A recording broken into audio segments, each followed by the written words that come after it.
sinabi sa akin na ganitong klaseng party pala to. Marunong ka ba? Hindi din eh. Krisan, bakit nag-quit si Diego bilang tutor ko? Inutos mo ba siya, ha? Saan mo na? Hindi ka talaga! Nilayuan ko na nga si Diego para sa'yo. Kahit alam kong nasasaktan ko yung tao, tiniis ko para sa'yo. Para hindi ka magalit sa akin, Crisel. Huwag kang papatalo! Sugod! Kapag hindi ako nakabalik sa katawan ko, humanda ka sa akin! Gagantihan kita! Raymond, we have to do something about this. Hindi nagkaroon ng vital signs si Jessica. Hindi. We have to keep trying for Geraldine. Humihinga na lang siya because of the machines. It wasn't an accident, tita. It was Crisan. Hindi na ako mananahimik, Raymond! Kailangan pagbayaran ni Crisan to. Wala na si Jessica. Hindi na ako makabalik sa katawan niya dahil sa'yo! Mamatay ka na, Crisan! Mamatay ka na! No, bakit may mga pulis? Para mag-imbestiga. I-check kung sino ang dapat managot sa nangyari kay Jessica. Magpo-file kami ng charges. Hulihin niyo si Crisan. Kailangan niya managot sa mga kasalanan niya. Ang gusto kong mangyari doon sa batang yun, makulong.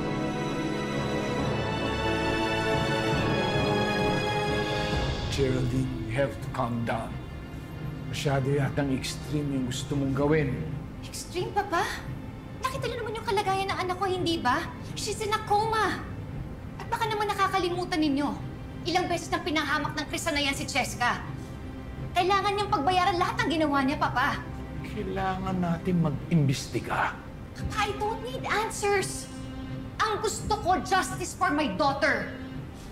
Masyado na rin. Madaming kulong ginawa sa atin yung Crisan na yan. Enough is enough.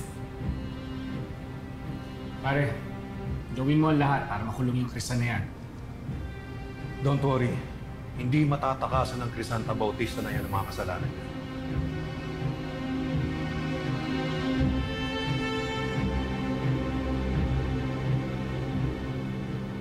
Ano ba talaga nangyari? Explain mo naman. Ano kasi... nadapa ho ako tapos... medyo nahihilo rin po ako kanina. Kasi hindi ko nahugaan nung maintindihan ko ano yung mga nangyari pa sa bigla na lang kung pumalupot yung host sa akin. Ganun ba? Mabuti na nadatnan kita kanina. Sa susunod, mag-ingat ka na, Crisan, ha? Hindi, baka natuluyan ka na niya. Pre? Yan dito.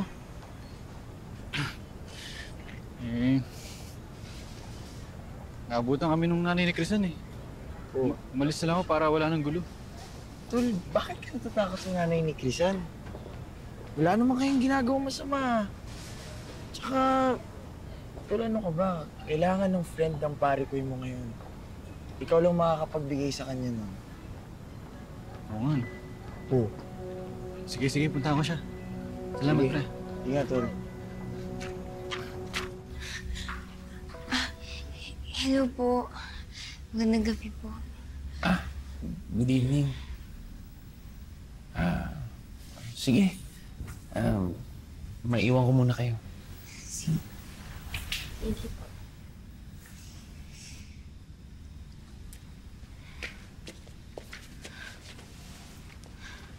Wala pang text si Diego. Relax ka lang, Frenny. Si Crisel ba nandyan ulit? Wala. Yung evil eye mo, nasaan? Frenny, lagi mo isusuot yan, ha? Itataboy niyan si Crisel. Tapos mag-pray ka, Frenny. Mag-iingat ka. No, hindi naman ako natatakot kay Crisel, eh. Naaawa ako sa kanya. Ilang beses ko rin sinubukan na paalisin siya sa katawan ni Cheska. Pero hindi pala masarap sa pakiramdam yun. Nori, gusto kong mabuhay si Cheska para mabuhay ulit si Crisel. Para makasama ko yung kakambal. Fenny, malay pala natin. Kaya pala wala na si Crisel kasi nasa katawan na ulit siya ni Cheska. Think positive lang tayo, Frenny, ha? Okay?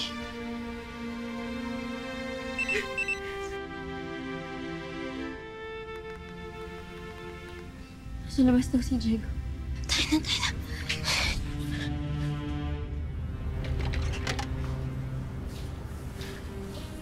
Geraldine, kailangan natin mag-usap. Papa, hindi na ho magbabago ang desisyon ko. Gusto ko talagang pakulong yung Crisan na yan. Pero, bata lang si Crisan.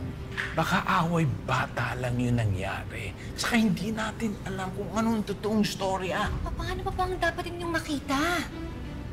Nakita niyo naman yung kalagayan ng anak ko, hindi ba? Oo, baka nga away bata yung meron nila, pero masyado nang delikado si Crisan para sa anak ko. Sorry, Dad. But I'm with Geraldine on this one. Kailangan mawala na talaga yung Crisan na yan sa pamilya natin. For good.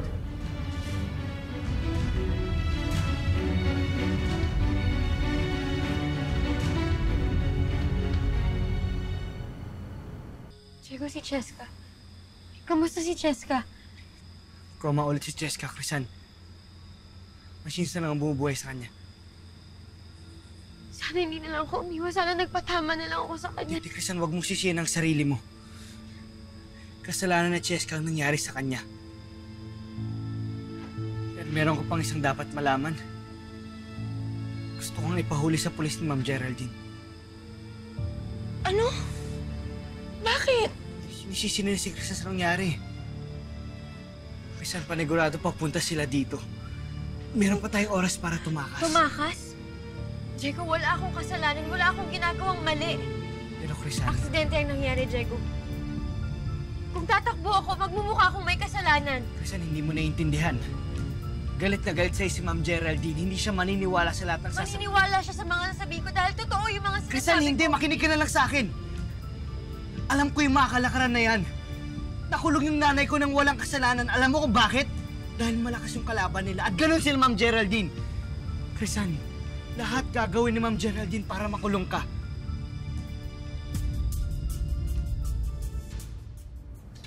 Hahayaan mo bang ipakulong ni Geraldine si Crisan? Bakit hindi? Cheska is lifeless now because of her. But Crisan is her daughter. Ha? Hindi niya alam na ipakukulong niya ang sarili niyang anak. Dad, hindi na kailangan malaman ni Geraldine na anak niya si Crisan. Tama na yung alam niya na yung Crisan na yan ay mamamatay tao. Unbelievable. But I'm just protecting my family. No, you're just protecting your secret. Kapag nawala yung Crisan na yan sa buhay natin, matatahimik na si Geraldine. Mawawala na ang magulo sa buhay namin.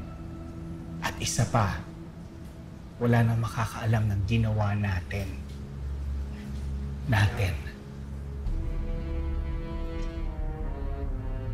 Crisan, please. Umalis na tayo. Saka na natin pag-isipan yung mga gagawin natin. Ako alis, Frenny. Diego, hindi ako tatakas. Inosente ako. Wala akong ginagawang mali. Frenny, nandiyan na yung mga pulis! Dali! Magtako na kayo!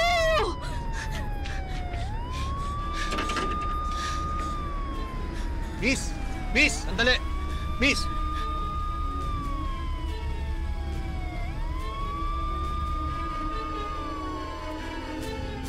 Dito ka ba nakatira?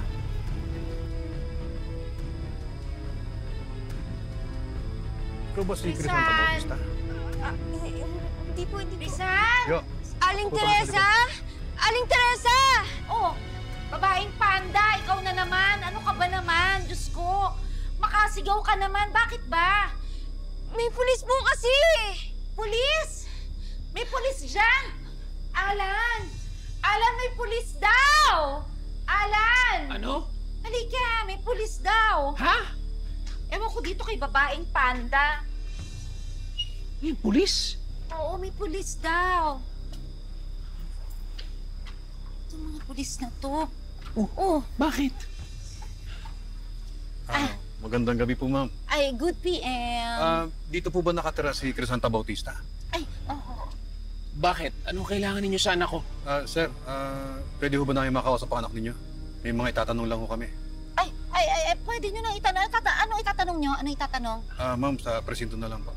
Ay, hindi. Dito na tayo mag-usap. Bakit sa presinto? Magkaharap na tayo ngayon Oo, ngayon na. Mag-usap na tayo. Bakit? Ano itatanong nyo? Ma'am, confidential po kasi. Ay, kung wala akong confidential. Sige na, sabihin mo na sa akin. Magkaharap na tayo. Tumakas na tayo. Sige na, ano ba yun? Takot ako. Krisan, akong bahala sa'yo.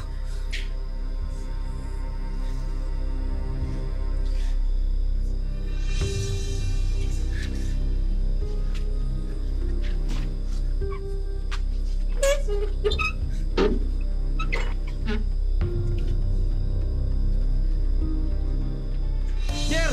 Ayun lang, nagkikita namang dita! Bulin mo! Krisan! Ha? Hoy! Krisan! Ano ginagawa mo? Nakaalis. Krisan, napag-usapan na natin to. Vicente, ako. Maniniwala sila sa akin kasi totoo yung mga sinasabi ko.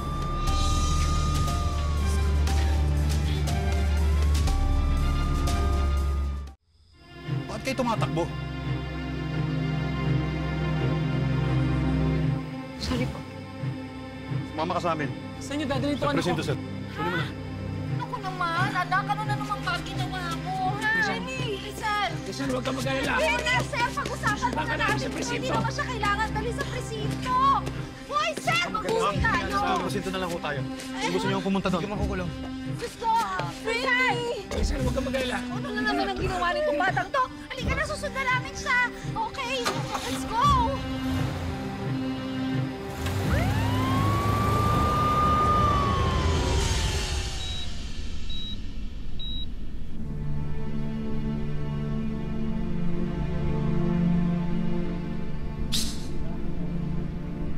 Nasayang mo yung oras mo dyan. Maghanap ka kaya ng katawan dun sa morgue. Pwede bang itiko mo na lang yung bunganga ko?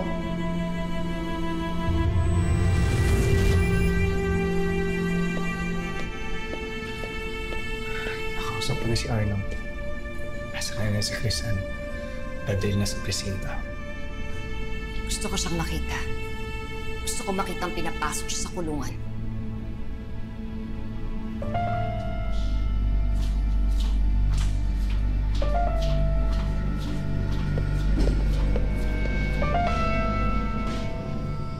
Halika na.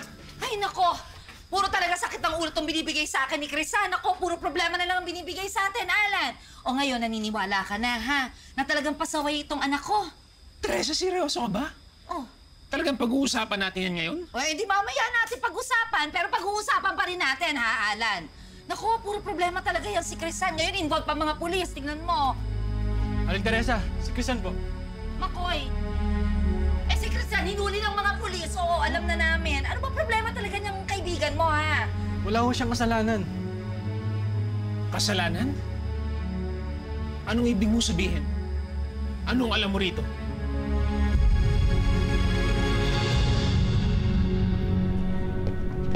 Bakit pa naman pinahuli yung bata? Baka wala namang kasalanan niya. May kasalanan o wala, dapat makulong si Krisan. What? Pag nakulong siya, hindi na sila magkikita. Pag hindi sila na nagkita, hindi magkakaalaman na mag-ina sila. Wala na akong problema.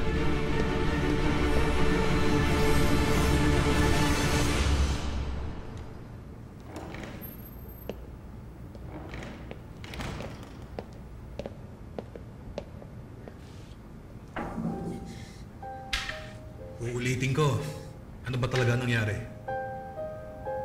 Nagkasakitan po kasi kaming dalawa ni Jessica. Tapos sinugod niya ho ako, tapos umiwas na ho ako, kaya ho siya nasaktan. Sigurado ka bang yan totoo? Eh bakit iba yung sinasabi ng mga nakasaksi? Ang sabi nila, itinulak mo raw si Jessica.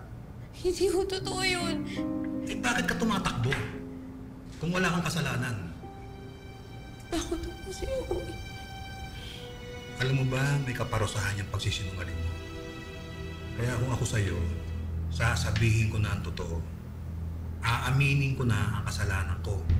Sir, nagsasabi ho ako ng totoo sa inyo. Malinis ho yung konsensya ko. Wala ho akong ginagawang mali. Maniwala naman ho kayo sa akin. Matatagalan tayo sa ginagawa mo, Ili. Sir, sandali lang ho.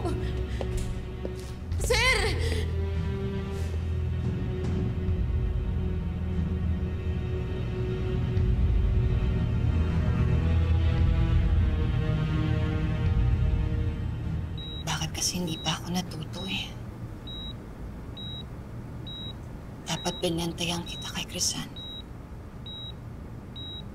Dapat hindi ko inayaan na makalapit siya sa'yo. Kasalanan ko to. Pero wag kang mag-alala. Magbabayad yung Crisan na yan. Sisiguraduhin kong makukulong siya.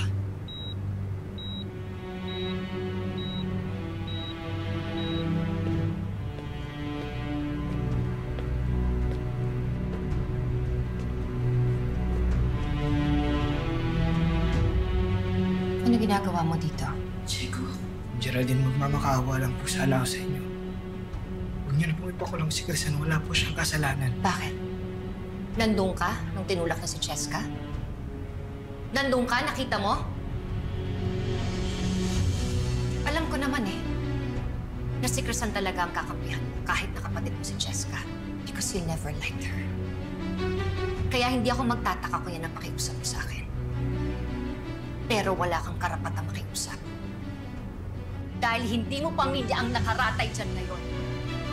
Hindi ka namin pamilya. Umalis ka na. Geraldine, wala po. Umalis ka na! Geraldine, wala po kasalanan. Umalis ka na! Ma'am Geraldine, nagmamakaawa po ako sa inyo. Bakit, Diego?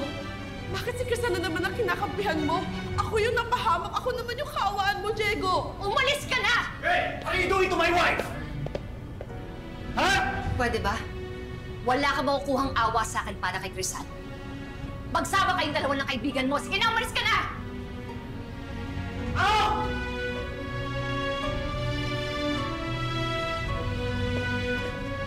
Iyak pa eh!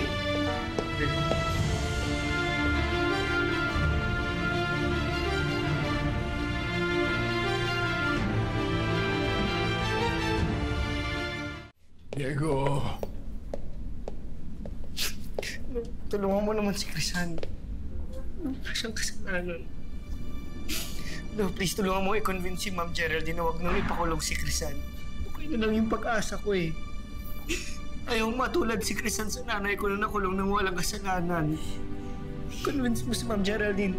Lolo, nagmamakaawa ako sa'yo lahat. Gagawin ko. Nangangako ko sa'yo lahat. Sige, Lolo.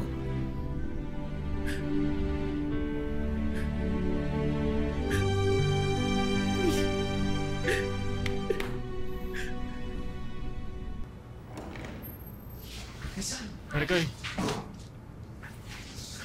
Alam na namin ang totoo. Huwag ka mag-alala. Ipapag-ilaban natin ang katotohanan.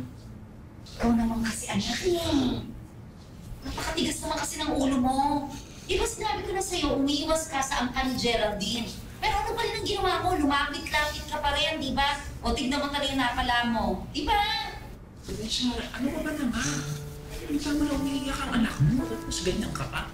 Eh bakit? Kailan ang pagpapalaki ko dito sa anak ko kay Crisan? Dapat nag-iisip siya. Dapat hindi siya tatanga-tanga. O kita mo, dinaisahan na naman siya, di ba? At nila Geraldine pa rin. Disappointed ako sa'yo. Huwag kang mag-alala, Crisan. Gagawin ko mo lahat para makalabas ka rin. Hindi ako papayag na makukuha. Yung abogado paparating na. Pero Tito Alan, hindi naman po babawiin ng Ma'am Geraldine yung reklamo niya kay Crisan eh. Kailangan po mapaniwala natin siya na wala ho talaga siyang kasalanan. Ano akala mo, madali yun? Ha? Diyos ko, para ka nang makaawa sa yelo, no? Malamig na, matigas pa. Alam ko na. Pupuntahan ko si Geraldine. Kakausapin ko siya at makikiusap ako. O, tignan mo to. Kakasabi ko lang, di ba, para ka nang makaawa sa yelo? Tapos ipupush mo pa, bebe ko. Kumusta ka naman doon? Wala namang mawawala kung susubukan natin eh. Lahat gagawin ko para kay Crisan. Kung yun ang paraan, gagawin ko yun. Okay, fine. Sige. Pero sasama ako, ha? Mamaya mag-take advantage pa sa'yo yung Geraldine na yan. Mangingi ng kapalit, no? Diyos ko, parang ganyan-ganyan lang yung mga pagpapaglamida sa pelikula, saka sa TV. Diba? Nako, Crisan, anak, magpasalamat ka, mababait kami. O, diba? Mag-thank you ka. Oh. Okay na. Sige, Makoy. Tara na. Parang ayaw mo pa mag-thank you, ha? Parang pipilitan ka pa. Hindi ka na nga. Bebe ko, let's go.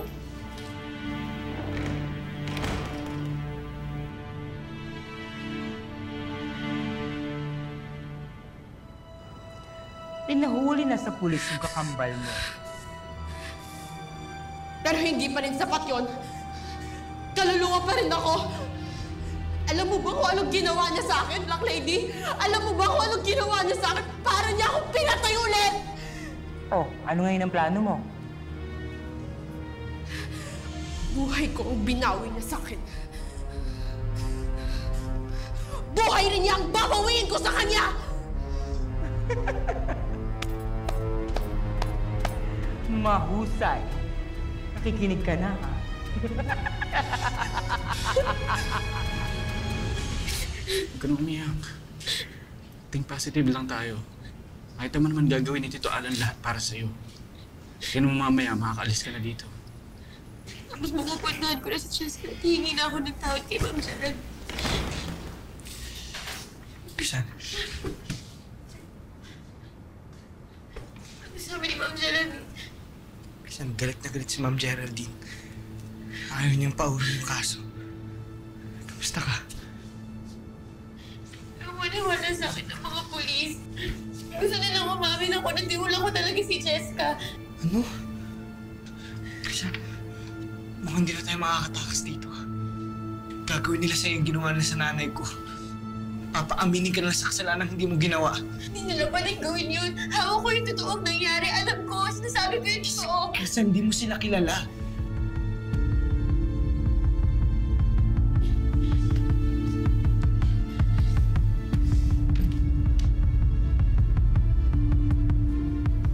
Siguro kailan kong pinagpinakarma ko na dahil sa mga pinagagawa ko sa kapatid ko. San, ano bang pinagsasabi mo? Hindi ganyan. Krisan, tumakas na tayo. Tumakas tayo, ha? Hanggat may pagkakataon pa. Hindi ko ayoko mali yun. Hindi ko Pero mali rin yung ginagawa nila. Iipitin ka lang nila eh. Kasi hindi naman natin tatakasan yung batas eh. Hindi lang tayo papayag na kulang ka lang basta-basta. Maghirap sila. Tayo yung tama. Kasi wala pa silang warrant of arrest. Ibig sabihin nun, hindi pa nila napapatunayan na guilty ka. Ibig sabihin, inosente ka pa.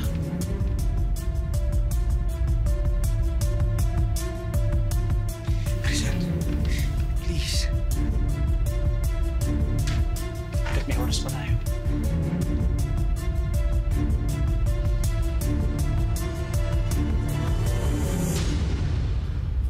Geraldine. Papa, please stop. Alam ko na kung anong sasabihin ninyo. Hindi na magbabago yung desisyon ko. Kahit sino pa pong kumausap sa akin.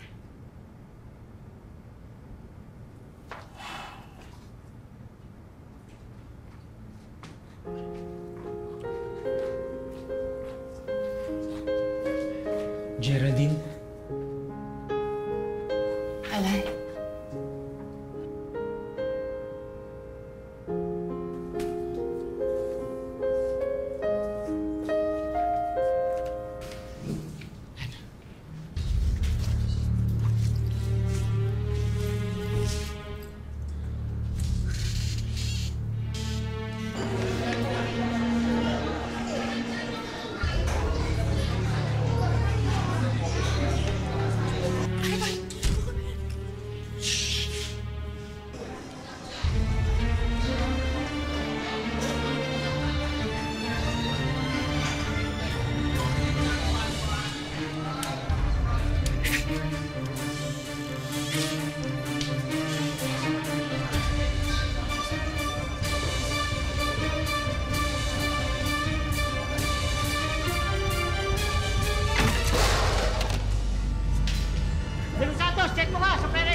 Sige na. Bilis na tayo makoy.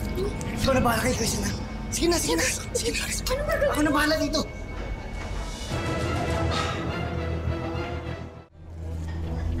Anong ginagawa mo? Sir, tigil lang sana ako sa labas kasi may tao sa CR dito. Pambihira. Akala ko kung ano na eh. Sige, sige. Diyan ka naman. Sige na.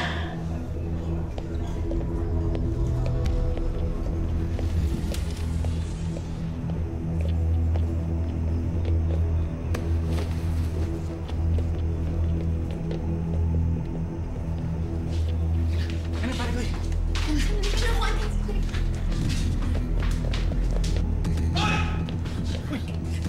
Sige na, sige na! Mauna Crisan! Sorry ko! Sorry ko, sandali! Halika na!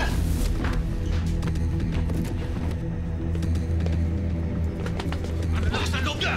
Mukha mo to! Mukha ka baka! Bahala din, sir. Backup! May nakatakas! Nandito kami sa exit! Pumunta agad kayo dito! Kung nandito ka para kay Crisan, mabuti pa, umalis ka na. Geraldine, naiintindihan kita. Believe me, alam nating dalawa ang pakiramdam na mawala ng sariling anak.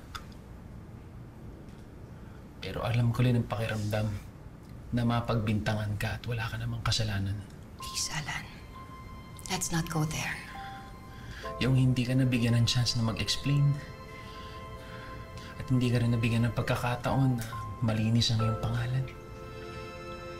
Geraldine, oo, masakit to para sa'yo. Pero masakit din to para kay Crisan. Alam mo ba kung paano ka tinitingala ng bata? Hindi na wala ang respeto niya sa'yo. At hanggang ngayon, gustong-gusto ka pa rin niya. At umaasa pa nga rin siya na sana magkaayos pa rin kayo eh. Wala na akong pakialam sa kanya. Pero meron siyang pakialam sa'yo. Geraldine, may pakialam sa'yo si Crisan. Talaga bang naniniwala ka na kayang gawin ni Crisan yun? At talaga bang pakukulong mo siya ng basta-basta lamang? Wala siyang kasalanan, Geraldine. Wala. Geraldine, listen to them.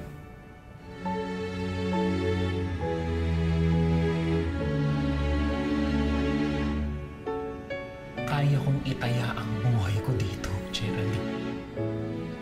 Dahil sigurado ako nagsasabi si Crisan ng totoo. Please, makinig ka sa akin. Ano dito? Ha? Ano to? Wala kaming balak manggulo.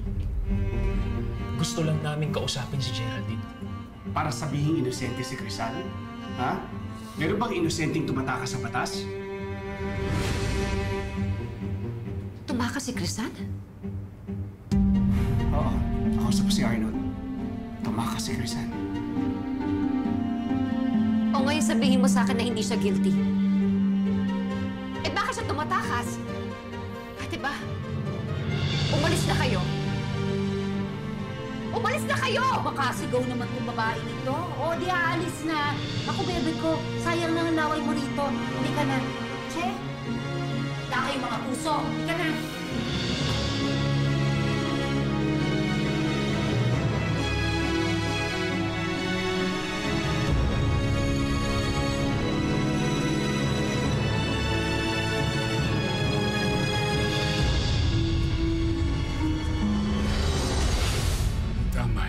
Kulang pa nga ito, Papa eh. Dahil buhay ng anak ko yung kinuha niya.